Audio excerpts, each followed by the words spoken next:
remember we had some magical moments where there was some unexpected interactions, some unexpected reactions from the horse. It's like tango. It's like, you know, the horse dancing with the character and vice versa. What I really liked about those scenes is that obviously it was scripted, but we really allowed ourselves to improvise. And we wanted it to be surprised. So it was very exciting to find the right dialogue between the horse and Matthias. Welcome to You Know That Scene, an original series celebrating iconic scenes in cinema. Our illustrious panel, a group of makers, authors, critics, and influencers all share one thing in common: a love of film. This week's episode is about the theme and act of redemption in film.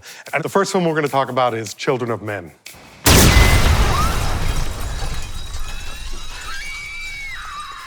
This character that Clive Owen plays, Theo, is finding himself with a loss of a child, a loss of a marriage to the one woman that he truly loved. So in the discovery of the last pregnant woman on Earth, he becomes the traditional anti-hero. You know that scene with that really long, amazing shot, and you got like a fun ping pong game going on. I'm not doing it. Yes, you are. No, I'm not. Yes, you The are. car's moving yes, too you much. Are. Mm-hmm. More, right? Hilarious. And then all of a sudden, it's all just gone in a second. Yeah. Mm-hmm. It's a world in which nothing makes sense, and all you have is your instinct to go a certain way, fighting off a bleak future as best you can. But you find that reason to keep going. You know that scene towards the end where he's escorting her in the middle of the battle. Yeah. And so she is walking and everybody stops, and just all these people all of a sudden having hope. It's really moving. It was just as powerful as one of the last scenes in the movie. You know that scene where they're in the lifeboat? I'm bleeding. Jesus, I'm bleeding. No, I'm it's bleeding me. everywhere. It's me. What? He got me. It's also interesting in that scene, too, because she doesn't know how to care for a baby. The baby's crying. He's like, you have to put the baby up on your shoulder. Yes. Because keep in mind, like, no one has seen a baby in how long? Certainly 18 years. she's never seen how to care for a child. And that little last bit of like, oh yeah, I need to tell you this too before I die. That's the thing that I walked away from that movie thinking, you know, you can be the difference in one person's life. And I mean, if that's not redemption, I don't know what is. Just like another film that we want to talk about, Dallas Buyers Club. Mr. Woodruff, have you ever engaged in homosexual conduct? You kidding me? I ain't no that motherfucker. Mr. Woodruff, can you just... No, I can't do shit. You speak in English, motherfucker. To be perfectly frank, he's unlikable because he's an asshole. He's not. Exactly. What they do is very interesting in that they cast Matthew McConaughey to play somebody that you do not like right from the get-go. He is a self-hating bastard from the beginning of this movie. Yeah, absolutely. And then he meets his match in Rayon. You know that scene where they have that transaction? You know what?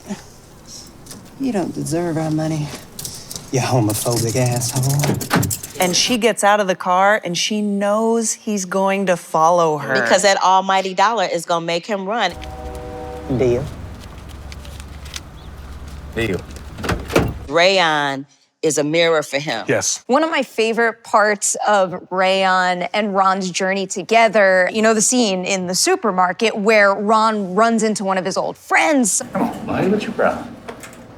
You. Hey! Oh! Fuck! Shake his hand, DJ. Shake his hand, DJ. Give him a good one. Give him a good one. Go on back to your miserable life. It's showing us that Ron's composure and everything that he thought was wrong before, it's all finally starting to crack, and he's letting Rayon into his life, not just as a business partner, but as a friend, and it's a friend that he wants to be there for and support. You know that scene where Ron like sticks his hand out? So for him, that's a big gesture to shake the hand of Rayon. And then Rayon just pulls him into that hug, and I just lose it. And he doesn't resist it. Not at all. He doesn't resist it. He succumbs to that moment. Exactly. It's a film that really speaks to the importance of redemption without beating you over the head with it. It's like the last film that we're here to talk about, The Mustang. I'm not afraid to say this right here, right now. This is one of the best films that I'm gonna see this year. There's nothing light and fluffy about being in prison. And all of these men that are involved in this program that they introduce us to in the Mustang, the Wild Horse Inmate Program, these men are all incarcerated for really violent crimes. I got 10 years for manslaughter. 17 years for strong arm robbery. First-degree murder. They pair him up with these Mustangs that are hard to break. And Roman gets paired up with the wildest one of them all. And what happens is this horse and this man help bring out the humanity and the softness in each other. And the horse chose him. And the horse chose him, yeah, because you know that scene where they're out in the yard working and you're hearing all this noise, and even he kind of turns and is like, what's going on over in that little shack over there? What the hell are you doing in there? Get out now! You never go in there.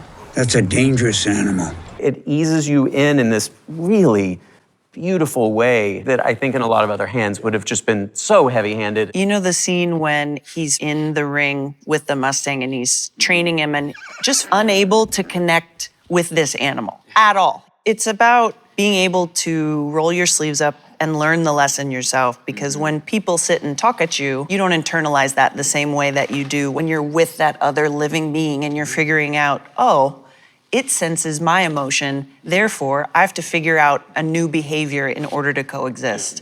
And that's what's interesting, is coexisting.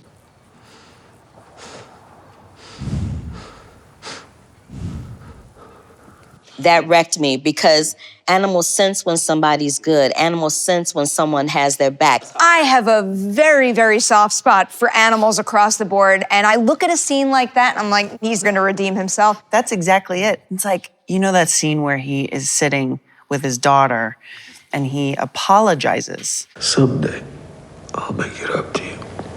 I promise.